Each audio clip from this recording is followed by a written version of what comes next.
मेरा नाम अंकित है और मेरा जन्म एक राजपूत परिवार में हुआ और मेरा जन्म पौड़ी गढ़वाल में हुआ। और मुझे याद है जब मैं छोटा था तब से मेरी मम्मी के अंदर एक आत्मा का वास था और हम सब लोग उस आत्मा की पूजा करा करते थे, क्योंकि हमें ये बताया गया था कि वो परमेश्वर है, वो देवी है। और एक रात जो मुझे अच्छे से याद है, उस रात 3 बजे मेरी नींद खुली, क्योंकि मैंने अपनी मम्मी की चिल्लाने की आवाज़ सुनी। और जैसे ही मैंने आंखें खोला तो मैंने देखा कि मेरे जो पिता हैं वो मेरी मम्मी के सामने घुटने टेके हुए हैं। और उस समय उस आत्मा ने मेरी मम्मी के ऊपर पूरा कब्जा किया हुआ था और उनके हाथ में खुकरी थी। और मेरे जो पिता हैं वो भीख मांग रहे थे और समय मांग रहे थे कि जो चढ़ावे उस आत्मा ने मांगे थे वो चढ़ावे चढ़ाने में मेरे पापा असमर्थ रहे उस समय के बीच में। और मुझे याद है कि हमारे तीसरा सेमेस्टर चल रहा था और अगले दिन हमारा इंजीनियरिंग ड्राइंग का एग्जाम था और उस रात 1 बज रहे थे और हम सब पढ़ाई कर रहे थे। और जैसे ही मैंने अपनी आंखें बंद करी, जैसे ही मैंने बिस्तर पे अपने आंखों को बंद किया, अचानक मुझे दरवाजे में नॉक सुनाई दिया। और जब मैंने आंखें खोली तो कोई भी उस कमरे में नहीं था। वो एक आत्मिक एक्सपीरियंस था, उस समय मुझे वो पता नहीं था। और जैसे ही मैं दरवाजे की तरफ गया और खोला मैंने दरवाजे को, तो मैंने वहाँ पे एक स्त्री, एक औरत के फिगर को देखा। मगर वो इंसान जैसी दिखती तो थी मगर इंसान नहीं थी, क्योंकि उसकी जो आंखें थी वो जैसे ब्लैक होल होता है वैसे थी। और वहाँ पे मुझे टेंजिबल हेट्रेड, टेंजिबल जो नफरत है वो मुझे महसूस हो रही थी। और मैंने उस दरवाजे को बंद करने की कोशिश करी और जो वो आत्मा थी उसने दरवाजे को धक्का दिया और मैं गिर गया और उससे आके मेरे यहाँ पे काटा। और जैसे ही यहाँ पे काटा मैं उठ गया और जैसे ही उठा मेरी गर्दन में यहाँ पे दर्द हो रहा था और मैं अपने सारे दोस्तों के पास गया और मैं रो रहा था, क्योंकि मैं बहुत डर गया था। और मैं उनसे कह रहा था कि ये मैंने देखा है, और वो कह रहे थे कि ये एक नाइटमेयर होगा, एक बुरा सपना तुमने देखा होगा और सो जाओ। और सुबह तक मैं सो नहीं पाया। तो मैं जितनी आरतियाँ, जितनी प्रार्थनाएं, जितने मंत्र मुझे याद थे मैं वो सब बोलने लग गया, मगर मुझे सुबह 4 बजे तक जो है मेरे को नींद नहीं आई। और अगली सुबह जब मैं कॉलेज गया उस दिन मुझे दौरा पड़ा और मैं कॉलेज में गिर गया। और उसके बाद मुझे जो दौरे पड़ने वो शुरू हो गए।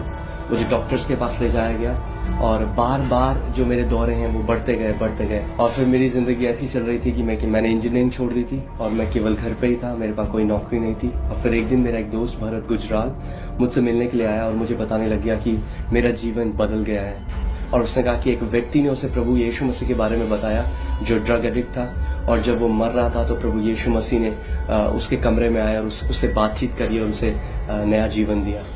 और जैसी भरत ने मुझे ये बात बताई, वो सारी पुरानी मेमोरी, वो सारी यादें, जब मैं परमेश्वर के साथ वो कनेक्शन, वो रिश्ता चाहता था, वो सारी आ गई। और मैंने भरत से कहा कि मैं भी चाहता हूँ उस व्यक्ति से मिलना। उस व्यक्ति ने कहा कि क्या तुम एक चेंज चाहते हो अपने जीवन में? और वो एक ऐसे शब्द थे जो मेरे अंदर, मुझे ऐसा लगा कि उन शब्दों ने मुझे हिट किया और मैंने कहा हाँ, मैं एक बदलाव, एक चेंज चाहता हूँ अपने जीवन में। तो उस व्यक्ति ने कहा क्या तुम अपना दिल खोलोगे, क्या तुम प्रभु यीशु मसीह को अपने दिल में जगह दोगे?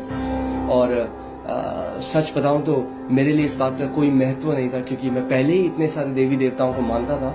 तो अगर मैं यीशु मसीह को भी अपने दिल में जगह देता तो इसमें कोई बड़ी बात नहीं थी। तो मैंने कहा हाँ, आप जो बोलेंगे मैं वो करूँगा। तो उन्होंने कहा कि क्या तुम प्रार्थना मेरे साथ करोगे? और उन्होंने मेरे साथ एक प्रार्थना को दोहराया और उन्होंने मेरे साथ एक प्रार्थना को किया और मैंने उस प्रार्थना को दोहराया और मैंने कहा प्रभु यीशु मसीह, मैं अपना दिल आपके लिए खोलता हूँ, आप मेरे अंदर आके रहिए। और उस रात मेरा वैसे ही आत्मिक अनुभव हुआ जैसे मेरठ में हुआ था 1 साल पहले, जब मेरे को दौरे आने शुरू हो गए। और उस रात जैसे ही मैंने आंखें बंद करी, मैंने देखा कि मुझे मम्मी की अपनी चीखने की आवाज़ सुनाई दी। तो मैं भाग के जब उनके कमरे में गया तो मैंने वहाँ देखा कि वही आत्मा, वही दुष्ट आत्मा जो मुझे सताया करती थी, वो मेरी मम्मी के बगल में बैठी है और मेरी मम्मी जो है डर के काँप रही है। और उससे पहले जब भी मेरा सामना उस आत्मा से होता था मैं बहुत ही डर जाता था और उस आत्मा के चेहरे में मैं एक हंसी देखता था कि मैं डर रहा हूँ और वो उस चीज़ से बहुत खुश है। मगर इस बार जैसे ही उसने मेरे को देखा वो एकदम डर गई और एकदम कांपने लग गई और कमरे से बाहर भाग गई, जिससे उसने मुझे नहीं किसी और को देखा। और क्योंकि ये आत्मिक अनुभव था, वापस जैसे ही मैं अपने सेंसेस में आया मैं रोने लगा, क्योंकि मुझे कुछ भी नहीं समझ में आया कि क्या हो रहा था। और उस समय मुझे एक बहुत ही तेज़ मगर बहुत ही एक प्रेम भरी हुई आवाज़ अपने कमरे में सुनाई दी और उस आवाज़ ने कहा, मेरे बेटे, क्या तू नहीं समझा कि यह अनुभव मैंने तुझे क्यों दिया? और मैं इधर उधर देखने लग गया कि आवाज़ कहाँ से आ रही है और मैं नहीं समझा था। और फिर एक धीमी सी आवाज़ ने कहा, ये प्रभु यीशु मसीह है जो तुझसे बात कर रहा है। और मैंने कहा नहीं, मुझे नहीं समझ में आया कि आपने मुझे अनुभव क्यों दिया। और उस आवाज़ ने कहा कि अब मैं तेरे अंदर रहता हूँ और तुझे अब से दुष्ट आत्माओं से डरने की जरूरत नहीं है। और वो दिन था और आज इस बात को 11 साल हो चुके हैं, मुझे एक भी बार दौरे नहीं आए, कभी फिट्स नहीं आए, और उस आत्मा ने मेरी मम्मी के अंदर आना बंद कर दिया। और मेरी मम्मी जो हमेशा बीमार रहती थी, आज पूरी रीति से चंगी है।